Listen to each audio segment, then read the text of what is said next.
In this short tutorial, I'm gonna show you how to fix TikTok features missing. So first thing you wanna do, guys, is open the settings on your phone and then go to the apps manager. When you open the apps manager, on this page you will find all the apps that you have on your phone. So all what you wanna do is just wait a few seconds and then scroll like this until you find TikTok. Click on it, click on this force stop, and then go to the permissions. Make sure that all the permissions are enabled.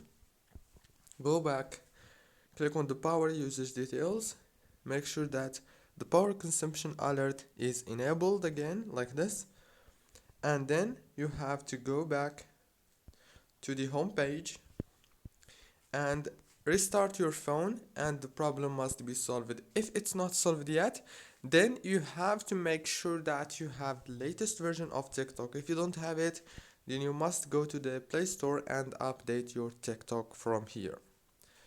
Don't forget to like, subscribe.